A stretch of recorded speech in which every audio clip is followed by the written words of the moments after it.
to the show! I'm B. I'm Belle, and today we're going to talk about something that we have always wanted to talk about, which is female health and hygiene. These are the kind of conversations that you always have with your best friend. We have, before this, Belle's actually asked you guys for some ideas or questions about things that you want to know. So we've compiled them here and we'll be answering them today. Everything that we're talking about is from personal experience. Yes. It is in no way related to any medical knowledge. It is basically based off the last 15 years of us dealing with our periods, dealing with all these things. And Adulting. Shall we begin? Okay. So our first question is, do pap smears hurt? When's your last pap smear? When you first start going for a pap smear? Actually, it's a good question. I think I did it when I was once in my early 20s, and then I just didn't take it up until last year. Really? Yeah. So it's been so that that long. means there was like a 6 to 7 year gap. Yes. Okay, so about mine, my mom has always taught me, when you reach 20s, you should start going for a pap smear, and I never knew that you can actually have it subsidized or actually fully paid by the government.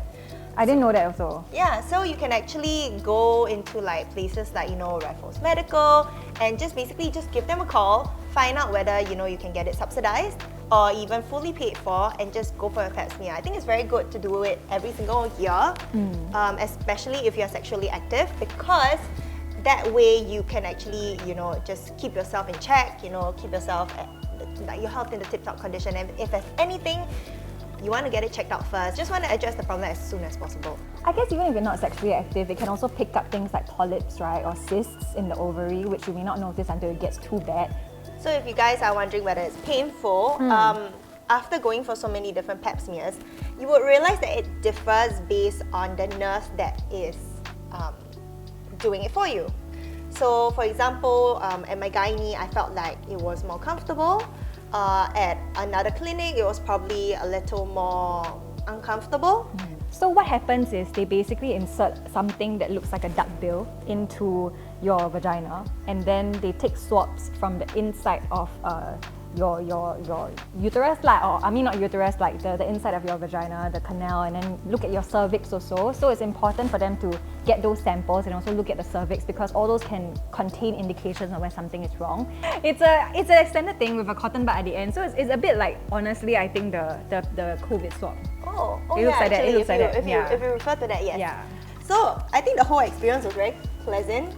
But I think it's good to know that if you're going for your first pap smear, it might be uncomfortable, but not painful okay. lah. Yeah, it's not painful. It's just uncomfortable, I think. You just feel pressure. That's all. And if you're wondering how long it will probably take less than a minute. Yeah, and it's really very fast. Yeah, and then after that you're done. Yeah. So the second question was, how frequent do we need to get tested? So typically once a year is good enough, especially if you're sexually active, but especially if you're older, then there's something called the HPV virus, right, which is quite prevalent and quite common these days, and it's something our body can get rid of quite naturally, but for some people it persists, right? So that's why we have the cervical cancer jab. So talking about cervical cancer, our knowledge is that there's certain strains. So HPV has many different strains. Like similar to a virus, there's different strains for a virus. Certain strains lead to cervical cancer. So when you do a pap smear, they are able to test which virus strain you have. We talked about it, and we made sure that we started on our cervical cancer jab. I didn't until much later, actually. I did it at 26. Yeah. So late? Yeah. So I just did it. Yeah. So you should get it as early as possible, because the moment you're sexually active, the jab ceases to be as effective, right? So they usually recommend that you get it early, but there are subsidies and you can actually claim from Medisave if you're 26 and below and you complete all your jabs by then. So, if we're not wrong. Yeah. Back in the day, I was about 18 to 19, and my mom was actually the one who told me about the jab. Actually, my mom is very updated, okay? So after she was like, okay, you should go and get the jab. Back then it wasn't that subsidized. Actually, it wasn't subsidized at all, and it takes 3 different jabs. But off the top of my head, it was probably I think 1 month, 3 months, and 6 months apart.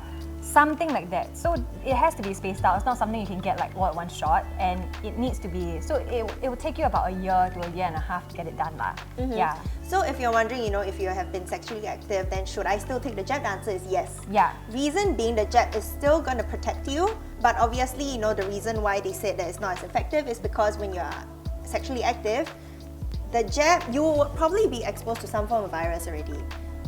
Whether or not your sexual partner is probably infected with a certain virus. But other than that, you should know that having the cervical cancer jab keeps you protected. And as long as you can get the jab, it's a good thing to go for. It's not super X, I think, but it depends where you get it done also. If you get it done at a private clinic, then yes, expect to pay upwards of like $100 and more. Yeah, and then if you get it at like a public clinic, then I think it can be slightly less than 100. But yeah, we're not very sure. Normally, I get it done with at the same time I'm getting like my full body checkup. So most of the time they'll have a package rate. I still remember when I first get it done, I was actually having my body checkup and he told me that I can add on the pap smear for free because it's subsidized and like paid for by the government. So you want to just give all these medical centers a call to check out at where you can get the best subsidy, at where you can probably get the whole the inclusions lah. Yeah. There's a new vaccination that's able to guard you against more strains of the virus. Because as time goes by, they find out more strains of the virus, they develop the vaccine so you're protected more. So as of now, let's say, if I want to take the vaccination now, it will still be good because I'm able to be guarded against more strains of the virus. So if you're wondering about the cost, now the cost would probably be, if I'm not wrong, it's a little less than 500 for the 3 shots. You pay for all the 3 shots in advance. Then after that, you just go back for your subsequent shots. I think it's fully subsidized if you are below 26. We'll leave some of the details in the description box below, but do try to get it. Even if you're sexually active, I still highly encourage you to get it. Even if you're above 26, I still think you should get it, even if you haven't. It's never too late to do so lah. Yeah. Okay, next one. Birth control. Are birth control pills safe? Have you taken birth control? No. I think my mom, last time she was saying that, old wives' tales, right? They're saying that if you eat too much, then, if you do have a kid, sometimes it results in birth defects. But I know medicine has come a long way. Have you taken? No, I haven't taken birth control, but I know a lot of people who take it to improve their skin condition. Because they are given birth control pills to rectify the acne problems, and actually helps to, it really helps a lot. Regulates your hormones lah.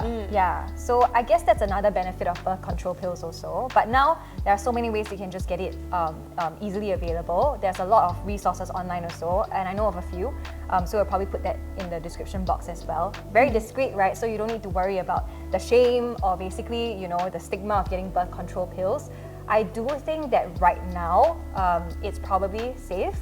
Right, but this also means that you need to be very consistent with how often you take those pills, because the moment you miss one day, that means that method as a birth control option is no longer effective, right, or as effective as it should be. So that requires a lot of discipline lah. Yeah, I know there might be some side effects, like some people were saying that the birth control pills make you put on weight, make you look a bit more like puffy. Unsubstantiated, I don't know, right, because we've never taken.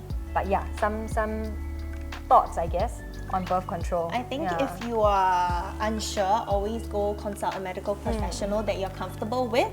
I think other than that, if you are uncomfortable, but you really want to get on birth control, there's also a lot of discreet ways to get on it.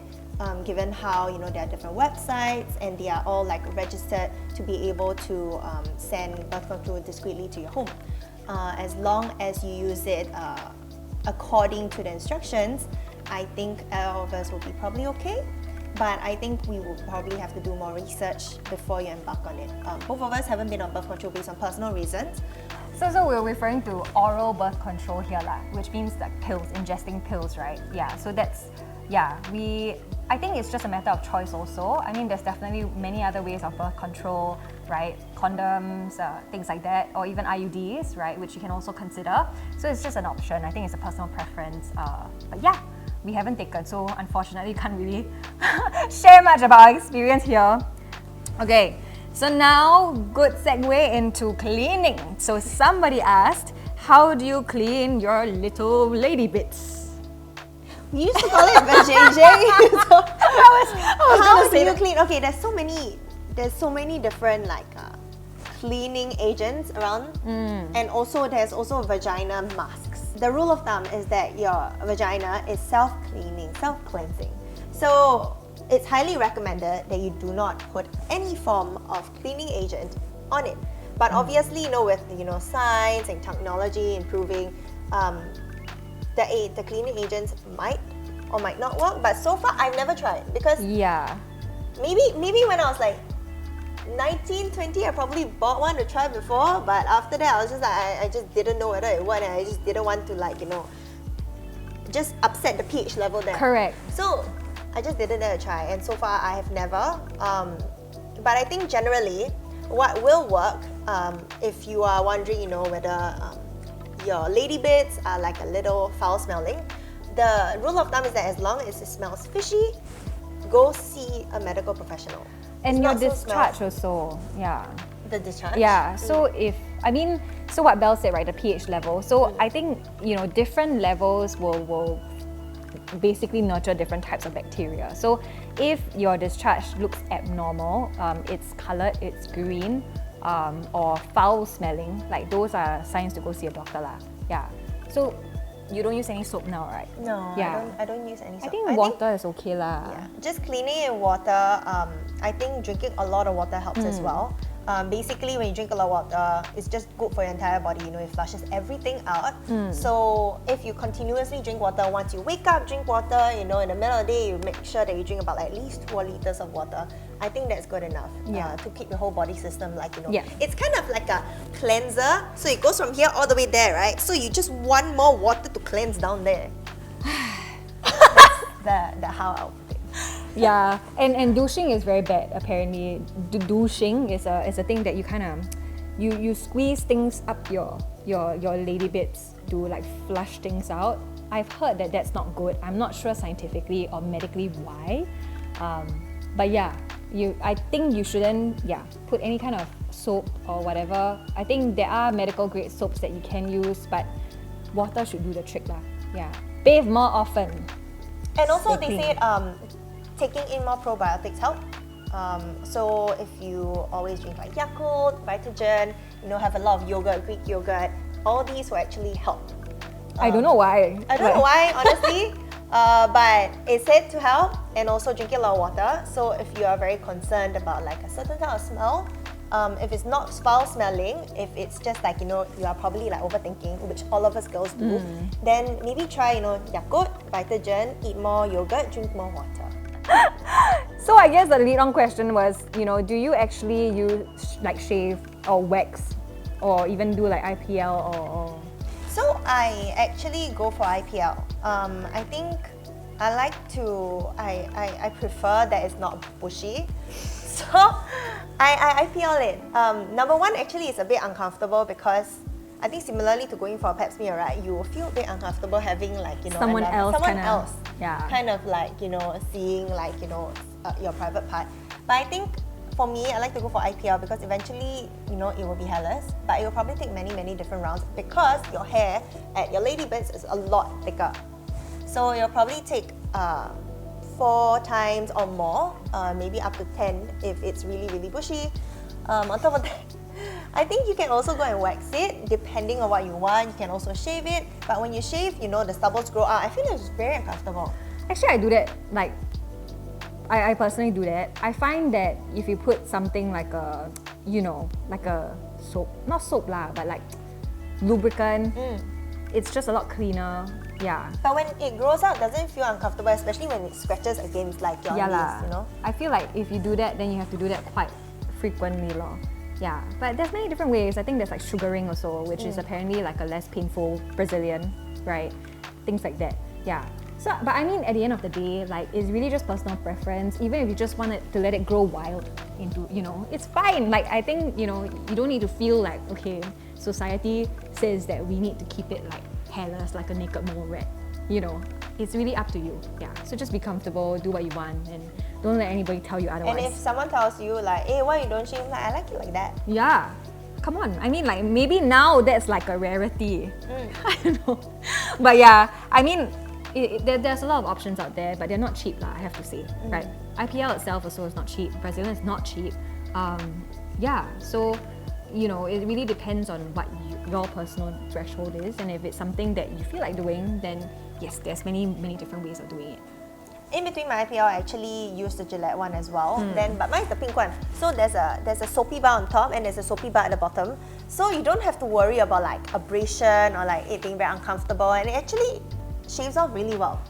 But I think the downside is the more you shave, the thicker the hair Regrowth. is. And also, you know, when you shave, then after that it becomes very stubbly, and then, you know, it might be very uncomfortable, especially when it's growing out and you're not shaving it again. And then I guess we were just talking about periods, right? Someone had a question about, you know, basically getting embarrassed about having periods, or when people see pads in the back, you know. So what do you think about that?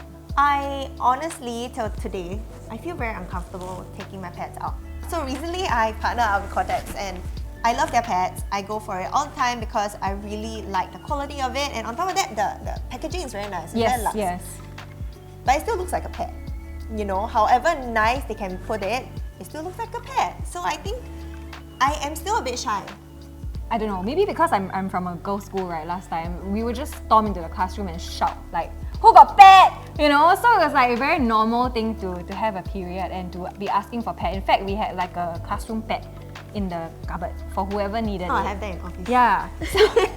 So I think it's really about, you know, the fact is, even if, let's say, you're ashamed of it, right, it's a natural bodily process, right? We go through it every month, and it's also something that I would say makes us women, right? That's different.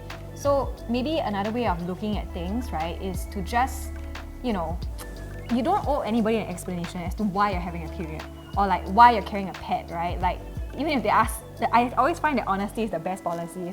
So I think if you're really shy, probably, you know, just go with someone, and just after a while, especially as you're getting older and your friends get pregnant, things like that, it just becomes so seamless. Like, okay, yeah, I have my period now.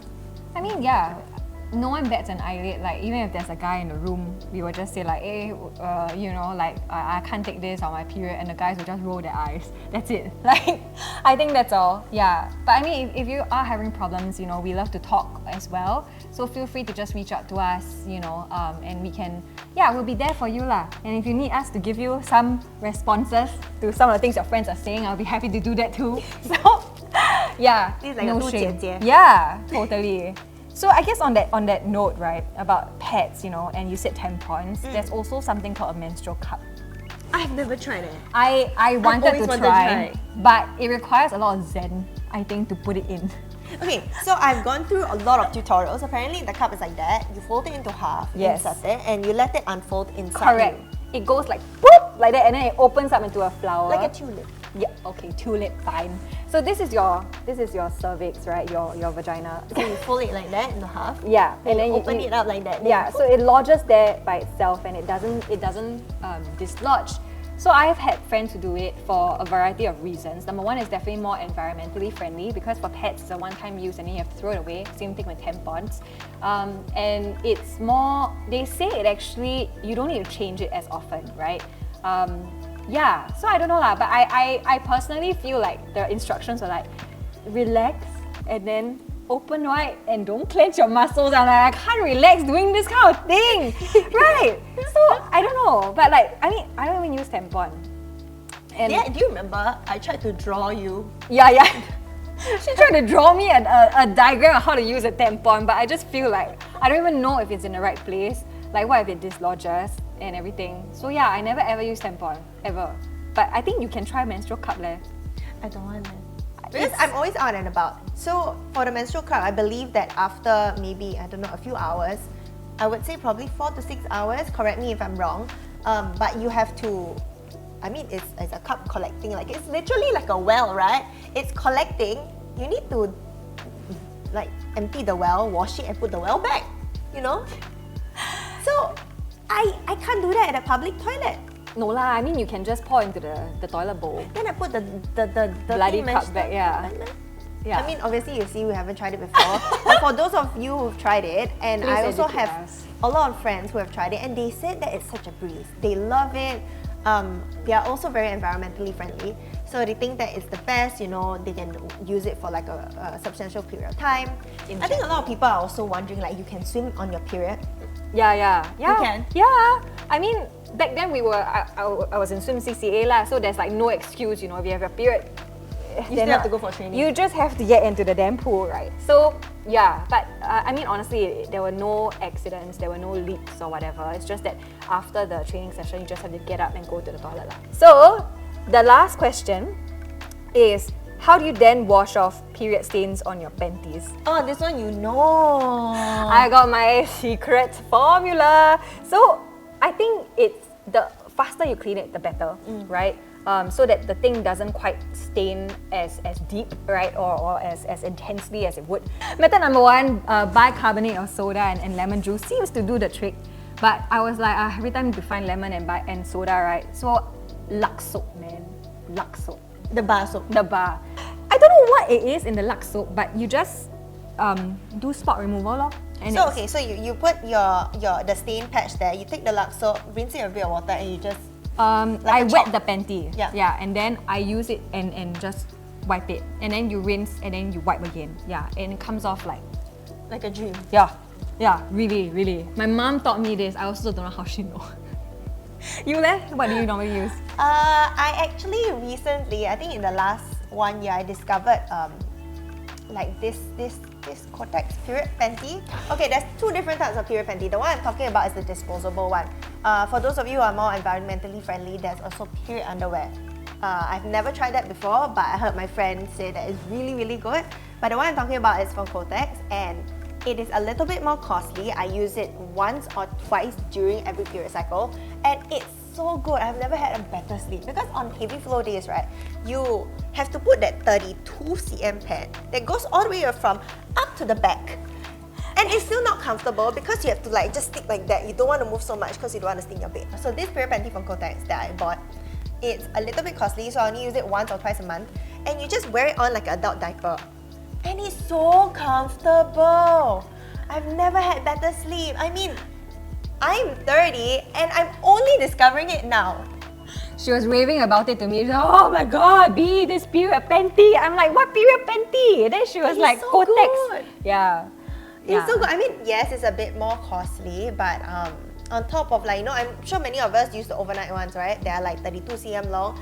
This is so much more comfortable, and personally speaking, I love it. I'm not paid to say this. I buy it by myself, and it's so good. But anyway, I think that's all the questions that we have for this segment on women's health and also women's hygiene. If you guys have any other questions, feel free to just comment below. We'll be more than happy to answer them.